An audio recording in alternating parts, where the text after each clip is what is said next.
Hello，大家好，我係動作特技演員 MJ。Hello，大家好，我係動作特技演員 Suki。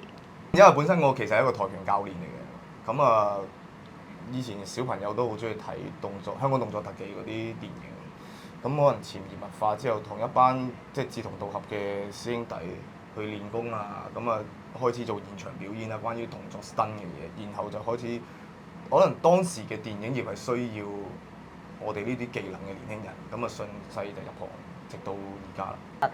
自己嘅興趣其實係好中意睇電影，直到因為一啲表演啦，識到我隔離呢一位師兄啦，就問我有冇興趣試下做特技人啊，咁就帶咗我入行。我自己嘅夢想啊，梗係環遊世界啦。咁但係你話達成就未達成到嘅，咁但係接觸咗電影之後，我覺得行即係向呢個夢想邁進咗一大步，因為拍電影令到我可以去好多唔同嘅地方去遊歷啊，同埋見識多咗好多咯。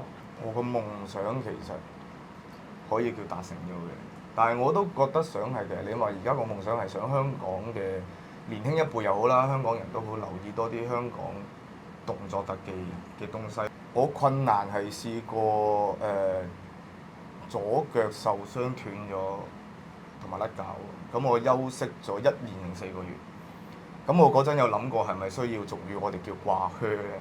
但係我都冇離開過呢一個電影行業，所以就反而仲學多嘢。所以有時挫折係我覺得好表面，跟前眼前嘅挫折係好難受嘅。但係有冇揾下其他方向？但係你唔需要離開嘅。因為我自己本身係舞蹈員出身啦，咁就算 even 我轉咗做呢個動作特技演員之後，其實我哋呢一兩個範疇同運動員都好似都係會有一個壽命喺度嘅。咁曾經我自己就去到一個階段嗰陣時候，都會覺得死啦，我好似冇幾多年可以繼續做落去喎。咁點算呢？去諗清楚嘅時候，我覺得我點解唔去學多啲嘢？我覺得係好多出路係可以行，唔一定係同一個方向。同一個方向都有可以好多出路。而家年輕人嘅優勢一定係 social media 啦，即係嗰個 search 一樣嘢比較方便，又唔同我哋以前譬如話嗰個網絡媒體未咁發達嘅時候，譬如我要訓練一樣嘢，或者我要一個乜嘢嘅拍攝方法係需要做揾好多嘢。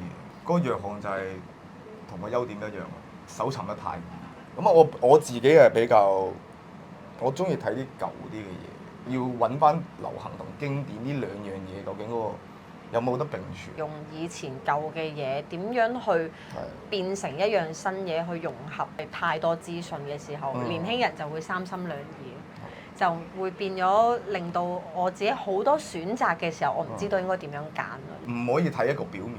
我希望大家其實能夠承受個風險，你面對到呢樣嘢㗎啦。我自己就會覺得唔好諗住自己仲後生，覺得自己仲有好多時間咯。